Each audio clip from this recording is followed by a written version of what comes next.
Hello everyone, nubkeks here. Welcome back to Nub Raids. And in today's video, it's the second video today, because I was actually wrong about something, but I've gone and I've built the team and we've actually fixed it up. We've made it happen. So I mistakenly thought I don't know if I knew the right facts before and I just forgot with time or what. It's been a while.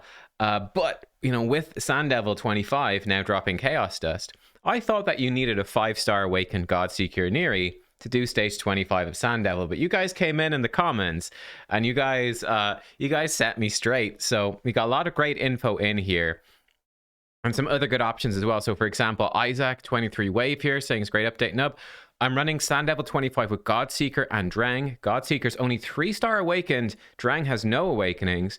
And these were his stats. Godseeker 68k HP, 4.4k defense, 263 speed. Drang 91k HP, 3.7k defense, 261 speed, both in Immortal and Regen. It takes 4 minutes. Loads of people saying, you know, you can do Godseeker stage on stage 25 without 5-star. You just need more speed, more defensive stats. I actually went back. I'm going to link this video in the description. This was from Own Alone.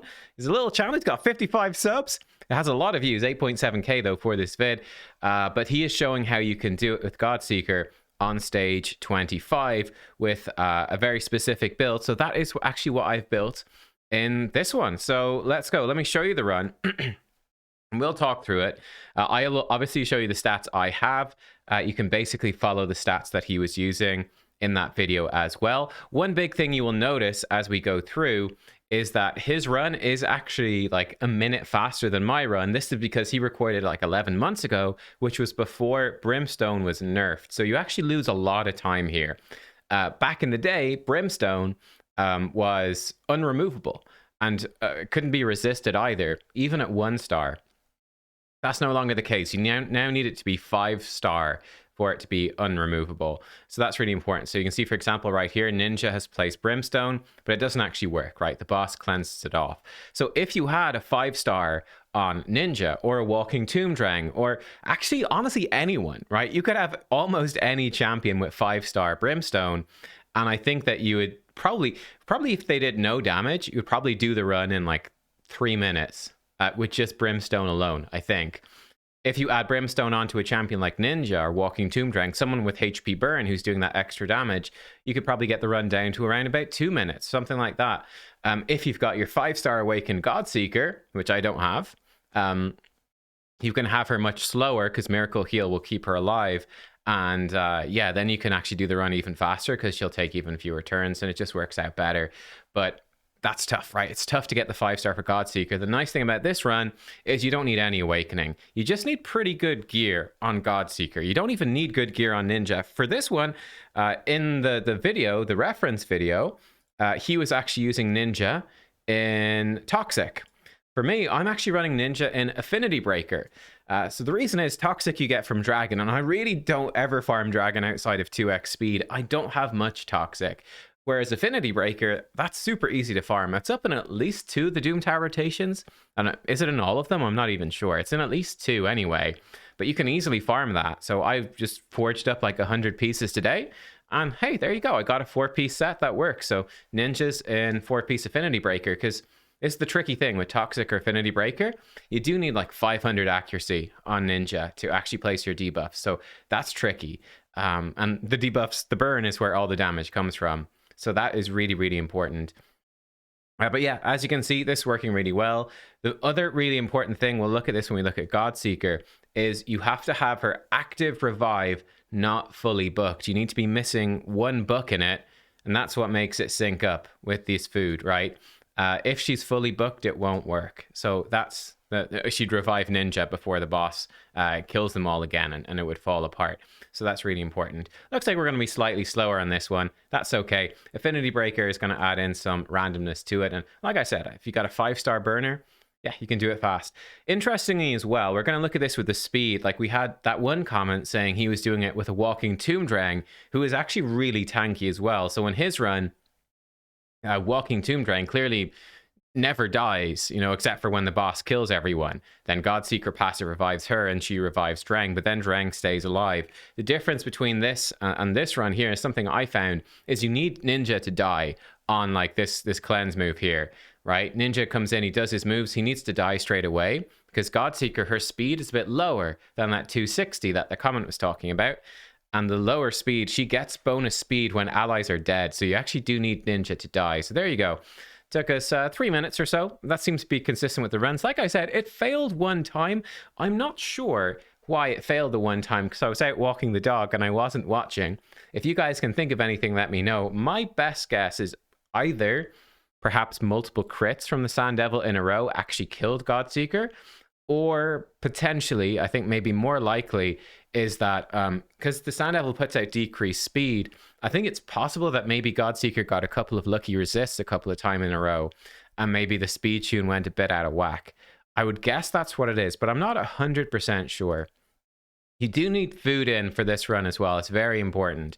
So for this build, Godseeker, this one is fairly intensive. This is certainly where you could farm lower levels, right?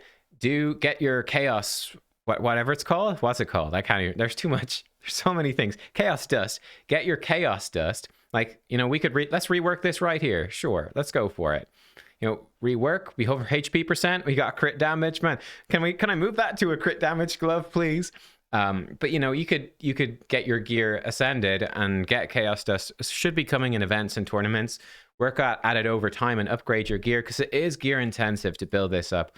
So for me, she's at basically 77,000 HP, 4,000 defense. I think this would be safer if it was up at like 80,000 would be sort of the safer point, but that's fine. Or like we saw from the comment there over here, his Godseeker has only 68,000 HP, but 4.4k defense. And possibly in this run, Drang is helping her to stay alive as well. Downside is his run is 4 minutes. It's a little bit slower, but yeah, there you go. So yeah, these are the stats I have on her. 249 speed. She needs to be this almost exactly, right? The way that this is working is very simple, is that she's getting extra speed from Spirit Haste, so each dead ally, and that is helping her to be the correct speed, which is also why you need Ninja to die. So I actually ran this before with a tanky Ninja, and I actually found the run failed because Godseeker speed went out of whack, right? Ninja does need to be squishy enough to die, which is maybe bad. I maybe need to re-gear him a little bit. He cannot have War Master because he would wake the boss up early, but I think mine might be a little bit too tanky. I don't think it's a problem, but it's maybe something to consider. You can compare the Ninja build that I have to the Ninja build in Own Alone's video, and you can see the differences. He did it in Toxic, so you can figure it out in Toxic. I've got him in Affinity Breaker, which is that 50% chance he doesn't weak hit. He does a crit instead, so get some damage out, which is always nice. I have him with 515 accuracy, 206 speed. And yeah, like I said, he's quite tanky, you know, almost 50,000, 49,000 just about HP. I don't know if it super matters though, but it's something to be aware of. Like I said, accuracy masteries make everything easier. And that's it. That's how it works, plain and simple. You do need Immortal and Regen, both of those on Godseeker, and you need to hit these stats. You need to have very, very, like, tons of HP and defense. You need 249 speed with those masteries. It's an intensive build, right? These are literally the best. Regen Immortal, it's the best setup I could build on my account. And like I said, it might be slightly too weak. You know, we can glyph it up and stuff. I think I tried to build this team before and I simply didn't have the gear, right? My gear has improved. I pulled another couple of pieces, got some better glyphs, and my gear is better than it was before. But yeah, I'd actually be scared to... I'd be scared to ascend these boots in case they ascend with speed. That could potentially break the team. So yeah, that's something to be scared of for sure. Yeah, look, hopefully this is helpful. Thank you to you guys for the comments. Like I said, you can use any damage dealer you want. I think anyone with 5-star Brimstone, I think they don't even particularly need much speed. Like around 200 seems fine. I think they can go lower, like 180 or something. They just need to go before, you know, while the boss is still asleep, as far as I'm aware. And I think it shouldn't matter apart from that, I think. But yeah, to be safe, I would definitely bring in a burner. I think a burner would be good. Maybe they need multiple turns for Brimstone. I'm not sure. Did they need to take multiple turns? Maybe they do. So yeah, if you had them with just Brimstone, maybe they would need to be fast enough to take a couple of turns each time to try to get the Brimstone cooldown down. But yeah, there you go. that is Ninja plus Godseeker. Again, let me know if you have any tips, if you're missing out on anything. Like I said, I've got 2-star Miracle Heal on Godseeker. But as we saw from Own Alone's video, like, he does not have anything on his Godseeker. It's not awakened, so that doesn't matter. And like I said, it's the old Brimstone is what's helping. So yeah, there you go. Thanks for watching, guys. I hope you enjoyed. Yeah, I'm going to be farming a lot of Sand Devil. I'm going to be farming a lot of this. I'm just going to be leaving this on autoplay constantly. Yeah, no aura skill. That's fine. That's fine. I did click that off because, yeah, it could fail one. Yeah, I'm gonna keep testing this and figure out what the failure rates are. I might even record it. I'll see y'all soon. Thanks for watching. Goodbye.